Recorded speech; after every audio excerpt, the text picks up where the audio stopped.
ներածական խոսքով հանդես կգամ եւ եւս ոնց որ միշտ մի փոքր բլոկ աշխարհակահաղական իրավիճակի մասին եւ ներքաղաքականի մասին։ Աշխարհակահաղականի մասին չափազանց հետաքրքիր process-ներ են ընթանում։ Հին աշխատակարգը փլվել է, նորը ձևավորվում է։ Եվ ամենից հետաքրքիրը այստեղ նա է, որ Միացյալ Նահանգները հենց իրենք են ապամոնտաժում այն աշխարհակարգը, որոնք հենց իրենք էլ ձևավորել են։ Եվ սա արձանագրված է Միացյալ Նահանգների անվտանգության նոր հայեցակարգում։ Բավական հետաքրքիր փաստաթուղթ է, ուղղակի մի քանի շեշտադրում։ Առաջինը Միացյալ Նահանգները ընդունում են, որ աշխարհը արդեն բազմաբևեռ է, ընդունում են, որ հրաժարվում են գաղափարական հեգեմոնիայից, հենց ոչ թե հեգեմոնիայից ընդհանրապես, այլ հենց գաղափարականից, հետաքրքիր արձանագրում, որ հիմնական հակառակորդը այսօր Չինաստանն է, մյուս արձանագրումը, որ Ռուսաստանի հետ պատրաստ են եւ տեսնում են հնարավորություն կառուցողական եւ պրագմատիկ հարաբերություններ կառուցել, Եվրոպայի գնահատականը եվրոպացիների համար նվաստացուցիչ էր, բայց ուղղակի հետեւյալն է, որ Եվրոպան դեգրադացվում է։ Այդ բառը չի օգտագործվում, բայց ամբողջ բնութագիրը նշանակում է հենց դա։ Եվ տնտեսական, եւ արժե համակարգային, եւ այլ, եւ այլ, եւ այլ։ Եվ եւս մի շատ հետաքրքիր հանգամանք հենց մեզ համար, ընդհանրապես Հարավային Կովկասը չի նշվում։ Զորո հիշատակում Հարավային Կովկասի մասին, սա նշանակում է մեկ բան, Միացյալ Նահանգները այստեղ չունեն ֆունդամենտալ շահեր, ոչ տնտեսական, ոչ էլ անվտանգային։ Հիմա սա է իրականությունը։ Սա մի կողմից։ Մյուս կողմից Միացյալ Նահանգների նախագահ ասում է ուղղակի հետևյալը, որ իրեն չի հետաքրքրում միջազգային իրավունքը, իրեն զսպում է միայն իր բարոյականությունը եւ իր պատկերացումը աշխարհի մասին։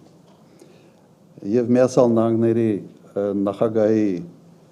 գլխավոր խորհրդական անվտանգության հարցերով Միլլերը ասում է ուղղակի հետևյալը. մենք գերպետություն ենք եւ գործելու ենք եւ գործում ենք իբրև գերպետություն։ Սա եւս մեջբերում է։ Եվ հաջորդը, որ քաղաքավարությունը, անգլերեն մի քիչ ուրիշ բան է, ասել nicety, քաղաքավարությունը այլևս միջազգային հարաբերություններում մնացել է անցյալում։ Հիմա ինչպես համատեղել այս երկու հանգամանքը, մի կողմից բազմաբևեռ աշխարհը, մյուս կողմից այդ միակողմանի եւ ճնշումը կիրառելով քաղաքականությունը։ Առաջի հայացքից թվում է, թե բազմաբևեռ աշխարհը նշանակում է, որ ավելի մեծ ուշադրություն պետք է դարձնես հենց միջազգային օրենքների վրա, քանի որ կան հակառակորդներ, որոնք համադրելի են իրենց կարողություններով կոհել, եւ սա կարող է բերել բավական լուրջ խնդիրների։ Բայց հիմա փաստը սա է։ Ինչ կարգի հետևանքներ կարող են ստեղ ունենալ։ Առաջինը կամ պետք է լինի պատերազմ, մեծ պատերազմ, կամ երկրորդը աշխարհը պետք է բաժանեն ազդեցությունների գոտիների։ Ինչ է անում Տրամպը, կառավարվող էսկալացիայի ճանապարհով իսկապես փորձում է աշխարհը բաժանել ազդեցությունների գոտիների։ Սա ակնհայտ է։ Հիմա ինչ պետք է անի Հայաստանը։ Երևի գլխավոր հարցը փոքր երկրի համար եւ փոքր երկրների համար ընդհանրապես։ Աշխարհը շատ ավելի վտանգավոր է եւ իհարկե Հայաստանը պետք է անի ամեն ինչ գերպետությունների շահերի բախման կետերում չհայտնվելու համար։ Ես ուղղակի հիշեցնեմ, անցած անգամ եթե չեմ սխալվում, հետևյալ ձևակերպումն եմ տվել։ Հմուտ նավապետը փոթորիկի ժամանակ իր նավը օվկիանոս չի անում։ Չվտանգելու համար եւ նավը եւ ազնագազմը։ Հիմա սա ուղղակի վերաբերվում է Հայաստանի Հանրապետությանը։ Հայաստանը ոչ մի պարագայում չպետք է հայտնվի շահերի բախման խիզակետում։ Մի երկու շատ կարճ օրինակ,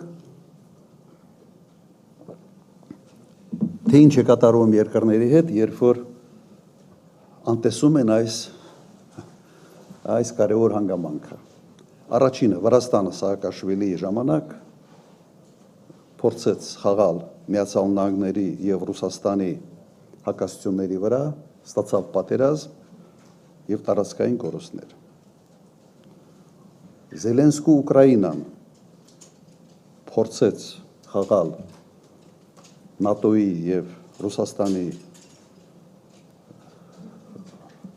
շահերի բախման հենց ամենից ցավոտ կետերի վրա, ստացավ սարսափելի պատերազմ եւ տարածքային կորուստներ։ Եվ Հայաստանը Փաշինյանի ժամանակ եւս մտավ նման խաղերի մեջ, ստացավ պատերազմ, կորուստներ եւ մարդկային եւ տարածքային։ Ուրեմն սա է իրավիճակը, փորձենք լինել հմուտ եւ անել ամեն ինչ, որ Հայաստանը այս դասերից հետեւություններ անի։